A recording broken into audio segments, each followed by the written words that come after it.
네, 이 시간 하나님께서 저희에게 주신 말씀은 구약성경 에레미야 5장 1절부터 5절까지입니다. 구약성경 1057페이지입니다. 구약성경 1057페이지 에레미야 5장 1절부터 5절까지입니다. 1057페이지 다 함께 뜻을 잘 생각하시면서 함께 봉독하십니다. 시작. 너희는 예루살렘 거리로 빨리 다니며 그 넓은 거리에서 찾아보고 알라. 너희가 만일 정의를 행하며 진리를 구하는 자를 한 사람이라도 찾으며 내가 이 성읍을 용서하리라. 그들이 여호와께서 살아계심을 두고 맹세할지라도 실상은 거짓 맹세니라. 여호와여 주의 눈이 진리를 찾지 아니하시나이까. 주께서 그들을 치셨을지라도 그들이 아픈 줄을 알지 못하며 그들을 멸하실지라도 그들이 징계를 받지 아니하고 그들의 얼굴을 바위보다 붓게 하여 돌아오기를 싫어하므로 내가 말하기를 이 무리는 비천하고 어리석은 것뿐이라. 여호와 길 자기 하나님의 법을 알지 못하니 내가 지도자들에게 가서 그들에게 말하리라. 그들은 여호와의 길 자기 하나님의 법을 안다 하였더니 그들도 일제히 멍에를 덮고 결박을 끊는지라. 아멘. 아멘.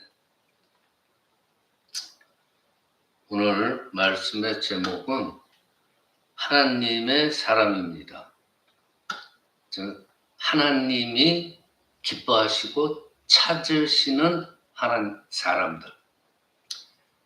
오늘 말씀은 이게 언제 이야기냐면은 기원전 615년 경이에요. 그 배경은 남유다예요. 남유다. 북쪽 이스라엘은 어떻게 됐어요? 열지파가 북쪽에 있었어요. 그리고 나머지 두 지파가 남쪽에 있었죠. 근데 이 북이스라엘은 10지파로 구성됐는데 하나님을 거역한 죄로 징계를 받아요. 그래서 이미 지금 배경의 100년 전인 기원전 721년에 아수르에 의해서 영원히 멸망을 당해요. 근데 남유다가 있었잖아요, 그때. 북이스라엘의 멸망을 남유다는 지켜본 거예요. 근데도 이 남유다는 하나님을 배반하고 또 우상을 숭배했어요. 그 죄악 때문에 한참 멸망의 길로 걸어가고 있을 때예요. 이 배경이. 그래서 참 마음이 아프신 하나님께서는 선지자들을 동원하시죠. 그래서 정말 마지막까지 이 남유다 백성들에게 나에게 돌아오라 라고 몇 번 수차례 경고를 하세요. 근데 이 남유다 백성들은 어떻게 했어요? 들은 척도 하지 않았어요. 오히려 만연한 그 다른 신들에게 분향까지 하면서 자기들이 손으로 만든 우상을 만들어가지고 거기에 섬겼어요.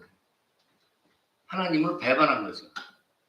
그리고 백성들뿐만이 아니에요. 하나님을 마땅히 섬겨야 하는 이 제사장들까지도 하나님을 찾지 않았어요. 그래서 선지자들, 그들은 어땠어요? 바알의 이름으로 예언까지 하면서 그들까지도 타락의 길로 걸어가고 있던 거예요. 그러니까 이 말은 뭐예요? 그냥 평범한 백성들부터 시작해서 관리들, 제사장들, 선지자들, 모든 지도자들에 이르기까지 그냥 나라 전체가 다 부패해버린 거예요. 그러한 상황에서, 그러한 형편에서 하나님은 소돔과 고모라 아시죠? 그때처럼 그 성이 망할 때처럼 의인을 찾으시는 거예요, 하나님께서. 자, 소돔 성은 의인 몇 명이 없어서 멸망을 당했죠.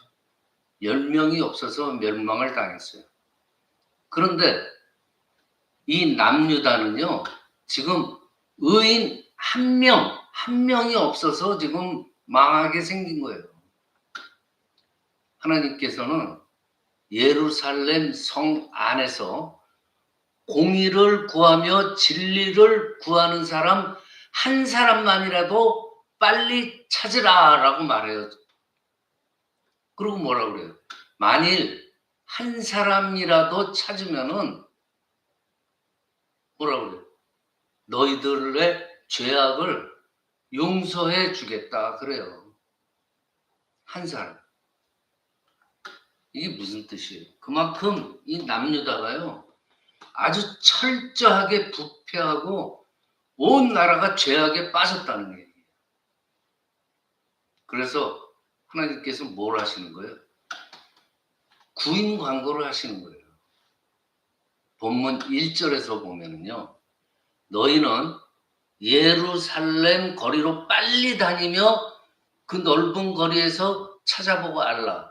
너희가 만일 정의를 행하며 진리를 구하는 자를 한 사람이라도 찾으면은 내가 이 성읍을 용서하리라 라고 그래요. 그뿐 아니에요. 신약에 가서 요한복음 4장 23절을 보시면요, 예수께서 뭐라 그래요?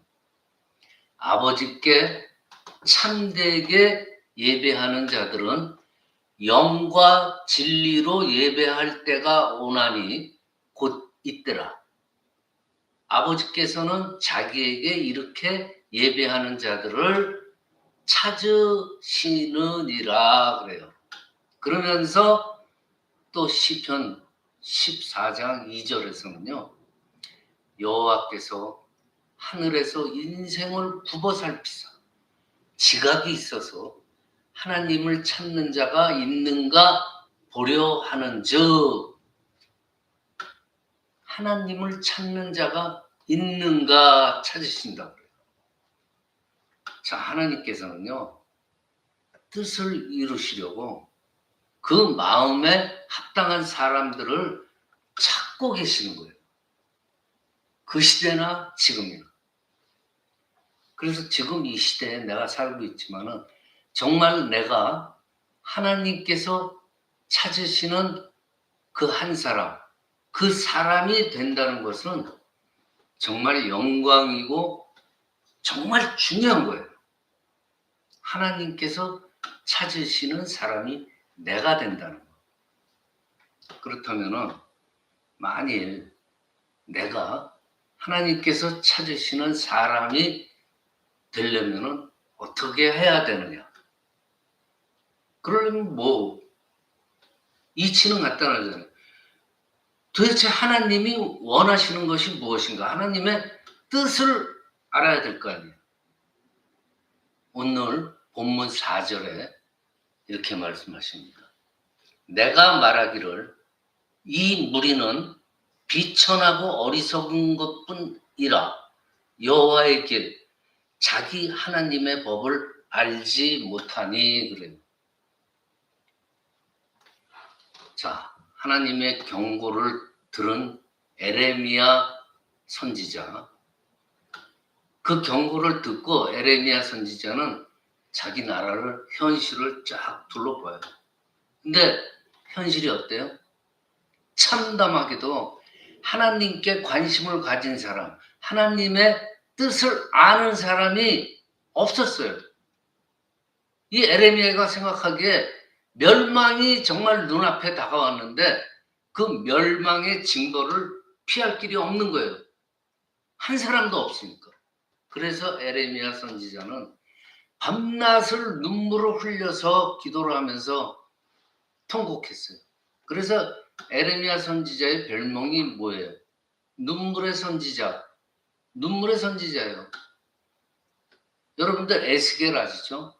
에스겔 선지자 하나님을 버리고 불순종하는 그 이스라엘 백성들에 대해서 하나님의 말씀을 이렇게 전해요. 에스겔 22장 30절이에요. 이 땅을 위하여 성을 쌓으며 성 무너진 데를 막아놨어서 나로 하여금 멸하지 못하게 할 사람을 내가 그 가운데서 찾다가 찾지 못하였느니라 그래요. 선지자들이 다 이렇게 통곡을 하고 있어요. 의인 한 사람이 없다는 거예요. 자, 그러면은 지금 우리가 사는 이 시대는 어때요? 사실 에레미야나 에스겔 그 시대하고는 비교도 하지 못할 정도로 더 썩고 부패하고 비참한 상황까지 온 거예요. 지금 이 시대가. 정말 하나님을 경록해 하는 그런 시대예요. 지금. 자, 근데 지금 이 막막한 시대에 우린 누구예요? 하나님께서 선택하셨어요. 보내심을 받은 우리예요. 그래서 우리는 어떻게 돼요? 하나님이 찾으시는 사람이 되어서 하나님이 정말 나를 비롯해서 내 주변, 이 사회, 이 세계, 이 지구를 징벌이 임하지 않도록 우리가 노력을 해야 된다는 거예요. 하나님이 찾으시는 그 사람이 내가 되어야 된다는 거예요. 징벌을 막아야죠. 정의를 행하고 진리를 구하는 사람. 이런 사람들을 하나님께서 버려두시겠습니까? 찾아서 품어주시겠습니까?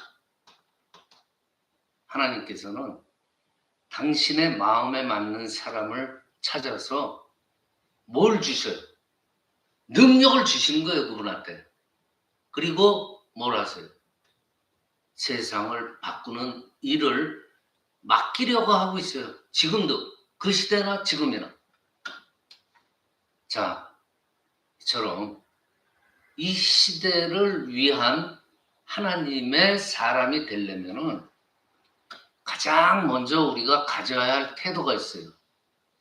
그게 뭐예요?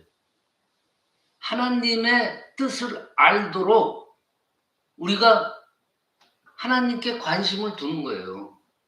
그러면은 하나님의 뜻을 알 수가 있는 거 아니에요? 우리가 하나님을 저버리고 배신하고 세상의 뜻을 둬봐요. 세상이 어떻게 돌아가는지 훤히 알게 될 거예요. 비즈니스 하는 사람들 어떻게 해야지 돈 버는지 잘 알게 될 거예요. 물론 그래서 물질적인 풍요를 얻게 될 거예요. 근데 그것이 과연 하나님께서 찾으시는 사람일까요? 아니죠.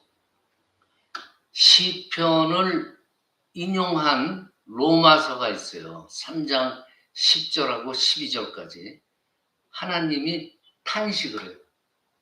뭐라고 그러시는지 제가 읽어드릴게요.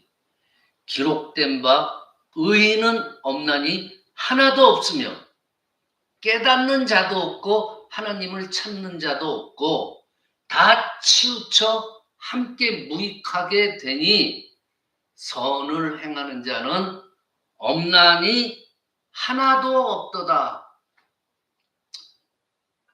이게 시편을 이용한 로마서에 기록된 거예요.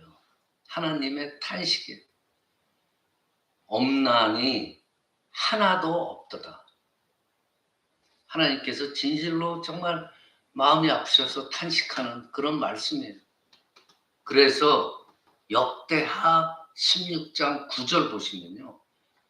여호와의 눈은 온 땅을 두루 감찰하사 하나님께서 쫙 보시는 거예요. 전심으로 정말 자기에게 향하는 자들을 위하여서 찾으면 능력을 베푸시나니 그래요. 역대하에서는 그래요. 하나님께서 찾고 계세요. 능력 주시기를 원하시는 거예요. 근데 뭐라고 탄식하세요? 없나니 하나도 없도다. 지금도 하나님께서는요, 전심으로 정말 하나님을 구하고 관심을 가진 그런 사람들을 찾고 계신다는 말이에요. 여러분들 아까도 말씀드렸지만, 그러면은 하나님을 안다는 게 뭐예요? 에레미야 29장 13절에서 뭐라고 그러시느냐? 제가 봉독해 드릴게요. 너희가 온 마음으로 나를 구하면 나를 찾을 것이요 나를 만나리라 그래요. 중요한 구절이에요. 나를 찾으면은 온 마음으로 나를 찾으면 나를 만나리라 그래요. 그리고 신약으로 가서 요한복음 4장 23절에서는 뭐라 그래? 아버지께 참되게 예배하는 자들은 영과 진리로 예배할 때가 오나니 곧 이때라. 아버지께서는 자기에게 이렇게 예배하는 자들을 찾으시니라 그래요. 신령과 진심으로 예배하는 자. 신약에서는 이렇게 하나님의 마음을 표현을 했어요. 그러니까 이 말씀들이 다 뭐냐면은 하나님을 우리가 안다는 것은 온 마음으로 하나님을 구하고 뭐예요? 가장 중요한 거. 전심으로 하나님께 예배 드리는 거예요. 이것이 진정으로 하나님을 안다는 것이죠. 바로 이런 사람을 만나 주신다고 성경에 말씀하시는 거예요. 근데 그렇게 아픈 하나님의 마음이 계시는데 이스라엘, 남유다는 하나님 알기를 거부를 해요. 오늘 본문 4절, 5절 보세요. 내가 말하기를 이 무리는 비천하고 어리석은 것뿐이니라. 여호와의 길, 자기 하나님의 법을 알지 못하니 내가 지도자들에게 가서 그들에게 말하리라. 그들은 여호와의 길, 자기 하나님의 법을 안다 하였더니 그들도 일제히 멍에를 꺾고 결박을 끊은지라 그래요. 즉 남유다 이스라엘 백성들은요 하나님을 거역했어요. 그렇지만 선지자들과 제사장, 모든 지도자들은 하나님을 알 것이라고 여겼어요. 그런데 어떻게 됐어요? 결국 제사장, 선지자, 지도자들 그들도 모두 하나님을 배반, 하나님의 돌아가가지고 자기 생각대로 사는 거예요. 이스라엘 전체가 부패하고 썩어가는 거예요. 그래서 하나님을 안다는 것은요, 하나님의 말씀 그대로 순종하는 삶, 신령과 진정으로 예배드리는 삶이에요. 이것이 진정으로 하나님을 안다는 뜻이에요. 말씀에 순종하는 거 쉽지 않지만 이게 어떤 삶이에요? 여러분들 성경에서 일어나는 많은 하나님의 역사는요, 그냥 많은 사람들 무리에 의해서 일어나는 게 아니에요. 하나님의 역사는 하나님의 뜻에 합당한 사람들, 하나님의 순종하는 사람, 하나님이 찾으셨던 그 사람을 통하여서 역사하고 이루어지잖아요. 모든 스토리가 다 그런 거 아니에요. 여러분들 온 인류가 홍수로 쫄딱 망할 때 여러 그룹이 구원받았어요. 노아와 그의 가족, 성경대로 보면은 8명만 살아남았어요. 자, 야곱의 형제들이 몇 명이에요? 12형제잖아요. 그 중에서 11번째인 요셉을 통해서 이스라엘을, 민족을 일으켰어요. 그렇죠? 12형제들 다 이게 역사해가지고 민족을 일으킨 게 아니었어요. 모세, 여러분들 여호수아, 또 사도 바울, 이 목숨을 건 진실된 그리스도인들, 그들을 통하여서 주님의 교회는 정말 오늘까지 이어져 오는 거예요. 사도 바울은요, 하나님의 능력이 통하는, 능력이 임하시는 그 통로에 관해서 고백한 게 있어요. 고린도 후서 12장 9절에 뭐라고 그러셨냐면, 나에게 이르기를 네 은혜가 내게 족하다. 내 은혜가, 하나님의 은혜가 이제 너한테 족하도다. 이는 네 능력이 약한 데서 온전하여짐이라 하신지라. 그러므로 도리어 크게 기뻐함으로 나의 여러 약한 것들에 대하여 자랑하니리. 이는 그리스도의 능력이 나한테 머물게 하려 함이라. 내가 가지고 있는 고통, 내가 가지고 있는 약한 것이 오히려 내 자랑이 되니라. 그게 무슨 뜻이냐? 그리스도의 능력이 내게 머물게 하려 함이라. 그렇게 고백을 해요. 자기를 괴롭히는 이 고질적인 통증을 떠나게 해달라고 기도했을 때 하나님께서 대답하신 내용이에요. 이게 내 능력이 약한 데서 온전하여짐이라. 사람의 가능성이 아니에요. 전적으로 하나님의 능력이라는 말이에요. 하나님의 능력만 나타나야 된다는 말이에요. 내 인간적인 능력이 아니란 말이에요. 그러니까 하나님께 영광 돌리는 것이 아니라 사람을 칭찬하고 사람이 영광을 차지하게 되는 것은 안 된다는 거예요. 그래서 사도 바울이 또 뭐라 그래요? 그러므로 도리어 크게 기뻐함으로 나의 여러 약한 것들에 대하여 자랑하리니 이는 그리스도의 능력이 내게 머물게 하려 함이라. 참 진실된 고백이에요. 이 말씀은 뭐예요?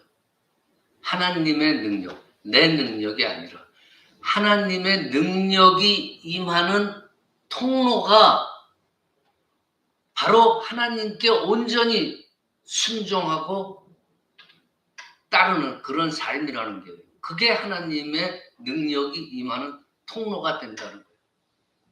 사도 바울이 그렇게 고백을 하는 거예요. 하나님의 하시는 일을 우리 사람의 생각으로 판단하고 생각할 수가 없어요. 우리 이 조그만 브레인에서 나오는 생각 가지고는요, 여기를 초월하는 게 하나님이에요. 자, 여러분들 세상 살면서 보면은 힘있고 목소리 크고 능력 좋고 돈 많고 재물 많은 사람, 그런 사람들이 여러 가지 능력으로 인해서 하나님의 일을 더 많이 할 것 같지만은, 그래가지고 교회에서도 그러잖아요. 뭐 직분시키려고 그러면은 저는 돈도 없고요, 재산도 없고요, 배우지도 못했어요. 제가 어떻게 그런 일을 해요? 교회 안에서 그런 분들 많아요. 사양해요. 어떤 직분을 주려고 해요. 자, 고린도전서 1장 26절부터 29절까지 제가 봉독해 드릴게요. 형제들아, 너희들을 부르심을 보라. 육체를 따라 지혜로운 자가 많지 아니하며 능한 자가 많지 아니하며 문벌 좋은 자가 많지 아니하도다. 그러나 하나님께서 세상에 미련한 것들 택하사 지혜 있는 자들을 부끄럽게 하시고, 그러니까 이게 뭐예요? 지혜 있는 자들을 오히려 부끄럽게 하시고, 그리고 또 세상에서 천시받고 멸시받는 것들, 이런 것들을 택하여 있는 것들을 패하려 하시나니 그래요. 그러니까 아무도 하나님 앞에서 자랑하지 못하게 하려 하신다. 이 말씀의 의도는 분명한 거예요. 하나님의 모든 역사하심은요, 오직 하나님께만 영광되기 위한 그 목적이에요. 하나님의 모든 역사하심. 여러분들 근본적인 걸 생각해야 돼요. 하나님이 우리를 왜 만드셨어요? 성경에 나오잖아요, 창세기에. 하나님께 경배 드리는 대상을 인간으로 만드신 거예요. 우리 인간의 창조된 목적이 하나님을 경배하기 위해서 만든 거예요. 우리 보고 장난삼아서 만들어서 야 니들 번성하고 잘 먹고 잘 살고 재미있게 한번 살아봐. 이렇게 만드셨겠어요? 아니에요. 나를 알아라. 그러니까 지금 세대에 우리가 사는 목적도 하나님께 영광을 드리는 삶을 살아야 되는 게 우리의 근본이란 말이에요. 그래서 오늘 제목처럼 하나님께서 찾으시는 사람이라는 건요, 하나님을 알고 온전하게 순종하는 사람이에요. 이렇게 온전한 순종이라는 것이 바로 사도 바울이 얘기했던 하나님의 능력이 흐르는 통로가 된다는 거예요. 하나님께서 찾으시는 내가 하나님의 능력이 임하는 통로가 돼서 이 세상을 변화시킨단 말이에요. 오늘 본문의 말씀 주된 목적이 그거예요. 자, 말씀을 마칩니다. 지금도요, 이 시대에서도 주님께서는 이 시대의 가정들을 살리고 또 교회를 살리고 이 사회를 살리고 이 세상을 살릴 수 있는 하나님께 온전히 순종하고 충성된 사람을 하나님께서 지금도 찾고 계세요. 자, 지금 이 순간 저와 여러분이 바로 그 하나님이 찾으시는 그 사람이 되시기를 이 시간 간절히 축원합니다. 기도드립니다. 아버지 하나님 감사합니다. 하나님을 안다는 것은 하나님의 말씀대로 순종하는 삶을 의미하는 줄 아옵나이다. 하나님의 능력이 임하는 통로가 하나님께 온전하게 순종하는 것이라는 걸 깨닫게 하여 주셨고, 하나님이 찾으시는 온전히 순종하는 충성된 저희들로 인도하여 주시옵기를 간절히 원하오며 거룩하신 우리 주 예수 그리스도의 이름으로 기도드리옵나이다. 아멘.